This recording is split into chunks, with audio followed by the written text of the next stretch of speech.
Dear friends, welcome to another episode of the stories of Mahabharata.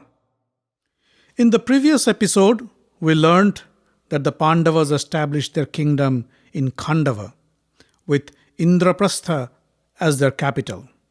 We also heard how Arjuna had to go on a self imposed exile to honor the code of conduct they had set up regarding Draupadi's companionship.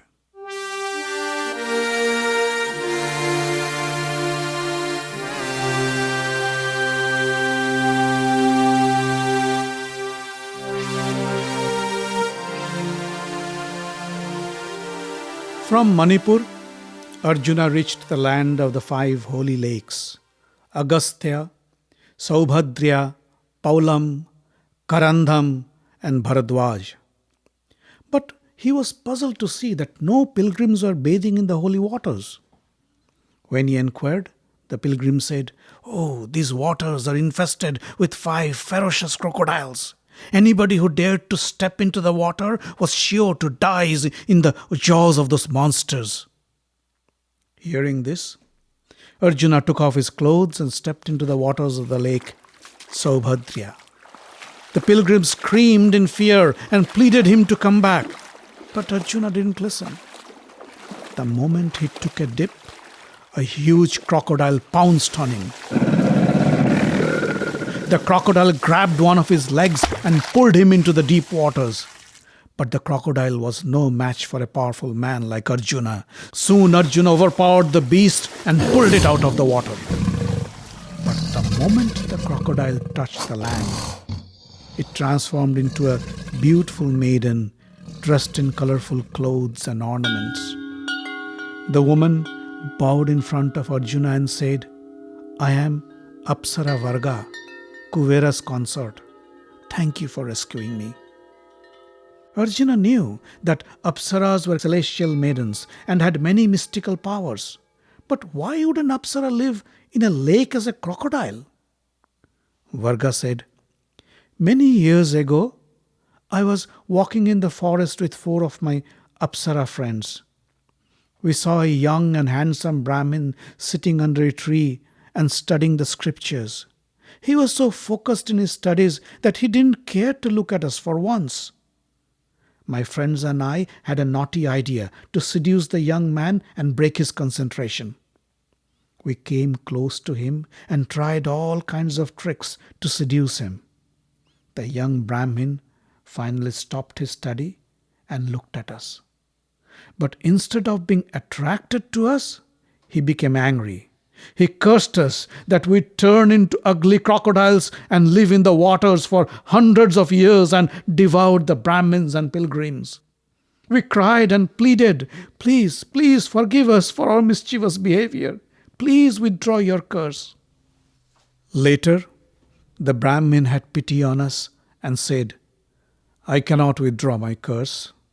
But if any strong and powerful man can pull you out of the waters, you will be rescued and get back your Apsara form.' Later, we met Rishi Narada. He instructed us to come to these five lakes and said that one day Arjuna of the great Kuru race will grant your deliverance. Varga stopped for a while and then said, 'Since then, we have been waiting here for your arrival. Arjuna, please be kind and pull out my other four friends from their misery.' One by one, Arjuna stepped into the other lakes and pulled out the four Apsaras, Saurabhi, Samichi, Budvuda, and Lata, and granted them their deliverance. For a while, Arjuna was missing his wife Chitrangada and his son Babrubahan. So he went back to Manipur to spend some time with them. Later, he handed over Babrubahan to his grandfather, King Chitrabhana, and said, "O king, as I had promised, here is your descendant, Babrubahan." He then turned to Chitrangada and said, "I must leave now." Chitrangada's eyes filled with tears. Arjuna consoled her Don't be sad, Chitrangada, for now you must stay here to bring up your son, Babrubahana. When he grows up, come to Indraprastha. We can then live together forever. Saying so, Arjuna bade goodbye to his wife Chitrangada, his son Babrubahana, and his father-in-law King Chitrabhana of Manipur, and began his long journey to the western shores of India. After visiting several pilgrimages on the western seashores, Arjuna arrived in the city of Prabhasha. There he met his dearest friend and cousin, Lord Krishna. After spending some time in Prabhasha, Krishna took Arjuna to the beautiful Raivatak mountains, which was getting ready for a grand festival. Performers, musicians, dancers, acrobats from all over were setting up their shows. Krishna and Arjuna went around to see the arrangements, enjoyed some of the performances, and then proceeded to Krishna's capital, Dwarka. The citizens of Dwarka crowded the streets to see the great Pandava hero, Arjuna. The gallant men of the Bhoja, Vrishni and the Andhaka tribes, all descendants of the Yadu dynasty, received Arjuna with great love and warmth. Arjuna felt overwhelmed by their hospitality. Few days later, in the Raivatak mountains began the festival of the Vrishni and the Andhaka tribes. Thousands of people from Dwarka traveled to the Raivatak mountains with their families and friends to enjoy the festivities. The mighty warriors like Pradyumna, Sambhya, Akrura, Sarana, Satyaki, and many others arrived with their wives and families. Krishna's brother, Balarama, went around drunk and was having a great time with his wife.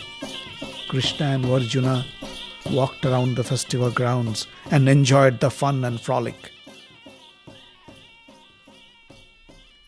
One day, a beautiful woman caught Arjuna's attention. She was dressed in gorgeous silk and golden ornaments and looked as pretty as a celestial Apsara. Arjuna just couldn't keep his eyes off her. Krishna noticed Arjuna's distraction. He laughed and said, "It seems the great ascetic's mind has been flooded with desire." Arjuna was embarrassed. Krishna said, "By the way, the lady you have been smitten by happens to be my half-sister, Subhadra. She is the favorite of my father. If you like her, I can propose my father on your behalf." Arjuna said, "Oh Krishna, it will be an honor to have your sister Subhadra as my wife. But how do you suggest I win her?" Krishna smiled and said, "Well, if I tell my father, he can arrange for her Sayamvara. But do you want to take that chance? A woman's mind is unpredictable, and there is no guarantee that she'd pick you as her husband. So I think the most assured way is to abduct her by force." Abduct her? Your sister? Arjuna was quite surprised to hear this from Krishna. Krishna said, "Why not? This is an acceptable and appropriate option for a Kshatriya to win his bride. You aren't committing any crime." Arjuna still couldn't believe what he was hearing. But what about your family? Won't they be upset? And I'm not sure how my family, especially Yudhishthira, would take this. Krishna said, "Let me worry about my family. I'm sure I can handle them. And you take care of your family. Send a messenger to Indraprastha and ask Yudhishthira for his opinion. I'm quite sure you won't object." Right away, a messenger was sent to Indraprastha and he came back with the good news. Yudhishthira has granted his permission. Krishna then told Arjuna, "Now you prepare yourself. Arrange for a fast and robust chariot and load it up with all the weapons you can. You may have to face a stiff challenge from Subhadra's bodyguards and the other Vrishni warriors. Tomorrow morning, when Subhadra finishes her morning prayers at the temple in Raivatak, you take her on your chariot and drive off to Indraprastha. Arjuna did exactly as he was instructed. The next morning, as if going on a hunting trip, Arjuna left Krishna's palace in a golden chariot driven by 4 horses. The chariot was loaded with weapons of all kinds. Arjuna reached the top of the Raibatak mountains and hid behind the temple. Just when Subhadra finished her worship and came out of the temple, Arjuna jumped out of his hiding, grabbed her hand and pulled her into his chariot. And before her startled bodyguards could do anything, Arjuna sped off with Subhadra. The guards ran to the chief officer in the court of Sudharma and complained about Subhadra's abduction. The panicked officer blew the trumpet, calling all to arms. The Yadavas were enjoying the sleep after a long night of wining and dining. The sound of the trumpet woke them up. They scrambled to pick up their arms and arrived at the court of Sudharma. And when they heard that Arjuna has forcefully taken away their princess Subhadra, they were furious. "The Kuru prince has insulted us. He must be punished," shouted one of them. "Our honor is at stake. We cannot let this happen," shouted the others. "The Pandavas will have to pay for this. Let's declare war on Indraprastha," some chanted. Balarama and Krishna had also arrived in the court. But Krishna was sitting in one corner of the room and watched the pandemonium as it happened. Balarama noticed Krishna's indifference. He raised his hand to stop the Yadavas. "You fools! Why are you shouting without knowing what Krishna has to say about this?" he said. "Why is he silent? It is because of him we had treated Arjuna with so much love and respect. But that ungrateful brute did not deserve our hospitality. Arjuna has disgraced us by stealing Subhadra, and I won't tolerate this insolent behavior. I will wipe out the Kuru dynasty from the face of the earth." The Yadavas supported him with a thundering applause. At this moment, Krishna rose from his seat and said, "You are making a huge mistake. Arjuna didn't insult us. Rather, his action can only bring us honor. Arjuna didn't expect that we'd sell our woman for wealth. Neither did he want to take any chances with the Sayamvara. So he did what is right for a Kshatriya to do: forcefully abduct the woman he loves. That is an acceptable option in our tradition." He paused for a moment and then continued. "Arjuna is born of the great Bharata Shantanu race. He is the son of Kunti, our Kunti Bhoja's daughter. He is indomitable in the battlefield and is the greatest warrior on earth. Who wouldn't want him as a groom?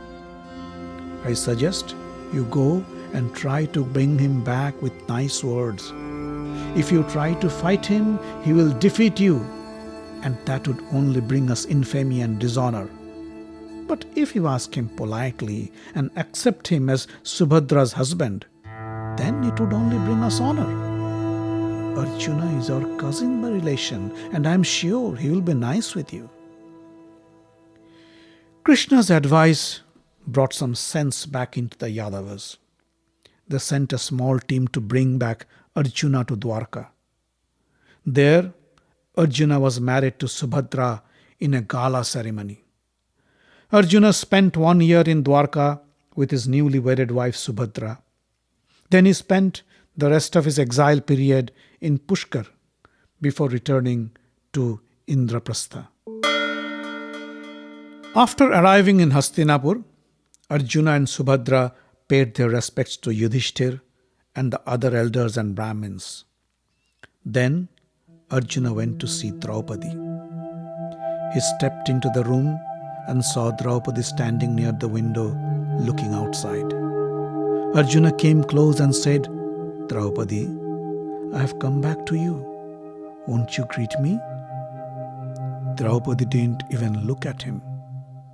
With a calm voice, she said, "Arjuna, you'd rather go back to Subhadra. You know, an old knot loosens when you tie a new one." Arjuna felt ashamed. "Forgive me, Draupadi," he said. "When I met Subhadra, I was tired and lonely. I couldn't control myself and I married Subhadra because that was the most honorable thing to do. But believe me, I could never forget you. You were always in my mind and you will always be. Please forgive me. But Draupadi didn't give an inch. Arjuna went back to Subhadra and told her, Subhadra, you will have to win Draupadi's heart. With Arjuna's advice, Subhadra went to Draupadi dressed in a poor farmer woman's clothes. She knelt in front of Draupadi and said, O Queen, I am here to serve you. Please accept me as your maid. Draupadi smiled and pulled her to her breast in a warm embrace. May your husband have no enemies, she blessed Subhadra. Few days later, Krishna and Balarama arrived in Indraprastha to visit their sister Subhadra and her in-laws, the Pandavas. They brought with them carts full of precious gifts and presents. They had a great time together in Indraprastha for a few weeks. Later, Balarama and the rest of the Yadavas went back to Dwarka, while Krishna stayed back to enjoy few more days with his best friend Arjuna. Together, they strolled along the banks of the river Yamuna. They discussed about various political, social and military issues and hunted for wild boars in the nearby forests. Arjuna and Krishna thus built a bond so strong that it shaped the future in more ways than one.